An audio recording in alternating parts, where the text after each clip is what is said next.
வேலூர் நாடாளுமன்ற உறுப்பினர் கதிர் ஆனந்த் சென்னை கிரீம்ஸ் ரோட்டில் உள்ள அமலாக்கத்துறை அலுவலகத்தில் ஆஜராகியிருக்கிறார்.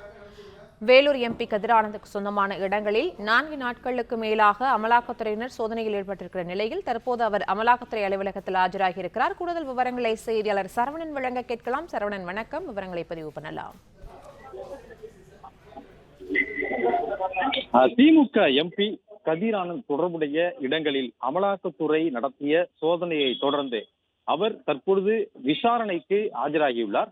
சென்னை கிரீம் சாலையில் இருக்கக்கூடிய அமலாக்கத்துறை அலுவலகத்தில் அவர் ஆஜராகியிருக்கிறார்.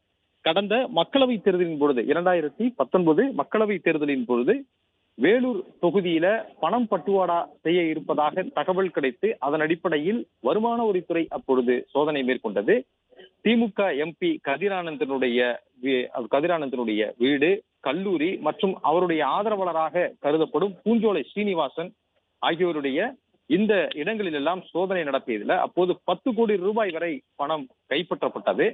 அதனை தொடர்ச்சியாக இந்த வழக்கு என்பது வருமான வரித்துறையிடமிருந்து கைப்பற்றப்பட்ட ஆவணங்கள், அந்த பணம் உள்ளிட்டவற்றை எல்லாமே அமலாக்கத்துறைக்கு சென்றது. அமலாக்கத்துறை சட்டவிரோத பணப்பரிமாற்றம் என்ற அடிப்படையில வழக்கு பதிவு செய்து கடந்த வாரம் திடீரென சோதனையை மேற்கொண்டார்கள். கதிர் ஆனந்தனுடைய வீடு, வேலூர் காட்பாடியில் இருக்கக்கூடிய கதிர் ஆனந்தனுடைய வீடு, அவருடைய கல்லூரி, அவர் நடத்தி வரக்கூடிய கல்லூரி மற்றும் ஆதரவாளராக கருதப்படும் பூஞ்சோலை சீனிவாசன் திமுக பிரமுகர் அவருடைய வீடுகளிலும் இந்த சோதனை நடத்தப்பட்டது.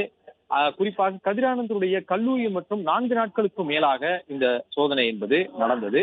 அந்த சோதனையில கணக்கில் வராத சில பணம் கைப்பற்றப்பட்டதாகவும், அதாவது அந்த பணம் எவ்வளவு என்பதை இன்னும் அதிகாரப்பூர்வமாக அமலாக்கத்துறை குறிப்பிடவில்லை.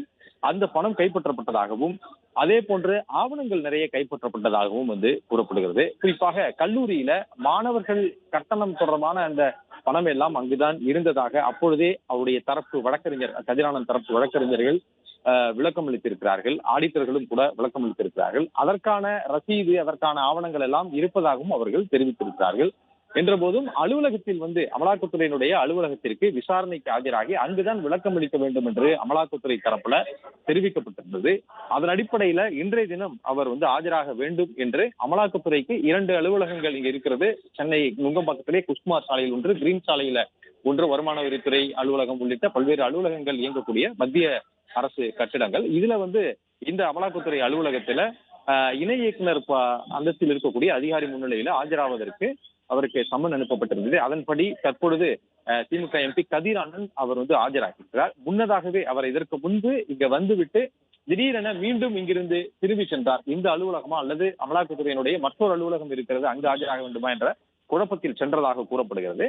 பிறகு மீண்டும் இந்த அலுவலகத்தில் ஆஜராக வேண்டும் என்று தகவல் கிடைத்ததை தொடர்ந்து அவர் மீண்டும் இந்த அலுவலகத்திற்கு வந்தார். இங்கிருந்து தற்பொழுது உள்ளே சென்றிருக்கிறார். அதிகாரிகள் முன்னிலையில் ஆஜராவதற்காக சென்றிருக்கிறார்.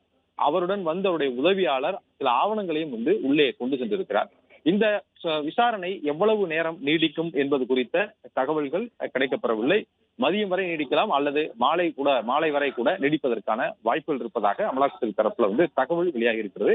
இது பல்வேறு இதுக்கு முன்பு கைப்பற்றப்பட்ட பல்வேறு ஆவணங்கள் அடிப்படையில் அவரிடம் விசாரணை நடக்கும் என்று கூறுகிறார்கள். சோதனை நடந்த பொழுதே சில விளக்கங்களை கேட்டு பெற்றதாகவும் சொல்லப்படுகிறது. என்ற போதும் இன்று சமர்ப்பிக்கக்கூடிய ஆவணங்கள் அது பணம் தொடர்பாக அல்லது இதற்கு முன்பு மக்களவை தேர்தலின் பொழுது நடந்த சோதனை, அப்பொழுது பிடிபட்ட பணம் யாருடையது, பூஞ்சோலை சீனிவாசனுடைய வீட்டுல அப்பொழுது அவருக்கு கொடுத்த தகவலின்படி அவருக்கு பெரிய அளவுல அதாவது மூல ஆதாரங்கள் இல்லை. அவருக்கு ஒரு பெரிய அளவில் தொழில், அதன் மூலமாக ஈட்டக்கூடிய வருவாய் என்று இல்லாமல் இருந்த நிலையில் பூஞ்சோலை சீனிவாசன் வீட்டில் எப்படி 10 கோடிக்கு மேல, சரியாக 11.48 கோடி அந்த சோதனை என்பது கைப்பற்றப்பட்டது 2019.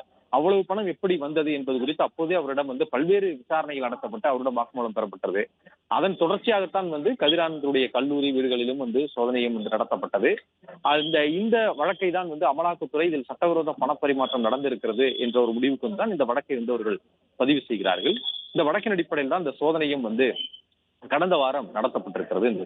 இந்த சோதனை 4 நாட்களாக கதிர் ஆனந்தனுடைய இந்த கல்லூரியில இந்த சோதனை நடந்தது. இந்த சோதனையில கணக்கில் வராத சில தொகைகள் கைப்பற்றப்பட்டிருப்பதாக சொல்லி இருக்கிறார்கள்.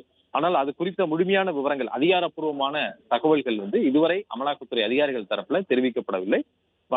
வழக்கமாக அமலாக்கத்துறை சோதனை மேற்கொண்டால் அந்த சோதனையின் பொழுது கைப்பற்றப்படக்கூடிய ஆவணங்கள் இது போன்ற பணங்கள் எல்லாம் வந்து அதிகாரப்பூர்வமாக தெரிவிக்கப்படும். இந்த நிலையில்தான் இது குறித்து விசாரணை நடத்துவதற்காக கதிர் ஆனந்திற்கு சம்மன் அனுப்பி இன்று அவர் ஆஜராகியிருக்கிறார்.